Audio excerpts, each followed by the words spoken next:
Division of fractions. First fraction a by b divided by c by d. ரெண்டு fraction divide பண்ணுறோம். a by b division symbol c by d.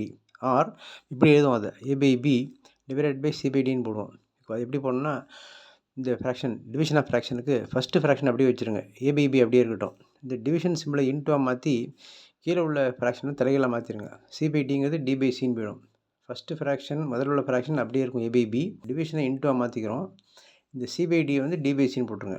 இப்போ வந்து multiplication ரூலில் வந்துட்டு அப்போ a into d numerator into numerator divided by denominator into denominator a into d divided by b into c. ஒரு model 3/5 first fraction divided by 15/16 other fraction. 3/5 அப்படியே வச்சுருங்க. இந்த division சிம்பிளை இன்டூவாக மாற்றிட்டு இந்த ஃப்ராக்ஷன் தலைகளாக போட்டாச்சு. 15/16 வந்து 16/15 போட்டோம். இப்போ 3 × 16 மேலே கீழே வந்து 5 × 15 போட்டாச்சு.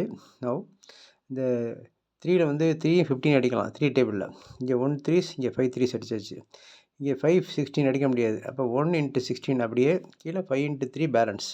therefore 1 × 16 16/5 3s are 15. Now second model 10/11 divided by 40/66. இந்த 10/11 அப்படியே போட்டுருவோம். இந்த டிவிஷனை இன்டூவாக மாற்றியாச்சு. இங்கே வந்து 40/66 66/45 66/40 மாற்றியாச்சு.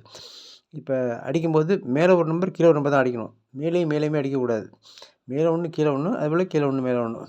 அப்போ 10 டேபிள் அடித்தோம்னா இங்கே 110 இங்கே 40ல் வந்து 410 4 40. 11 டேபிள் 11 இப்போ அடித்தோம்னா 4 11 11 6 11s are 66.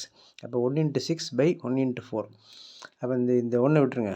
6க்கும் 4க்கும் 2 டேபிள் அடிக்கலாம். 3 2s are 6 இங்கே வந்து 2 2s are 4.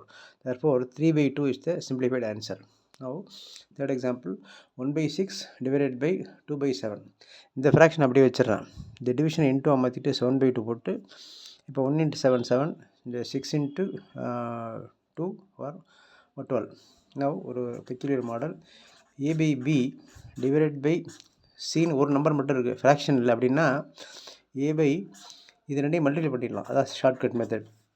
Example 4/5 divided by 3ன்னு வச்சுங்க. இந்த மேலே உள்ள ஃப்ராக்ஷன் அப்படியே வச்சுருங்க. வச்சுட்டு இந்த டிவிஷனுக்கு பதிலாக இந்த 3ஐ மல்டிப்ளை பண்ணிடலாம். அதான் shortcut. That is 4 divided by 15. இது சில பேர் என்ன இதை ரெண்டையும் அடிச்சிடுவோம் இல்லை இதை மாற்றி போடுறோம். ஒன்றும் பண்ணல. மேலே உள்ள ஃப்ராக்ஷன் அப்படியே வச்சுருங்க. கீழே உள்ளதை வந்து அப்படியே மல்டிப்ளை பண்ணிடலாம். another எக்ஸாம்பிள் 4/6 டிவைடட் பை 7 அப்படின்னா 4/6 × 7 42. அதை முடிச்சுக்கலாம். சிம்பிளை பண்ணி போட்டுக்கலாம். ஓகே.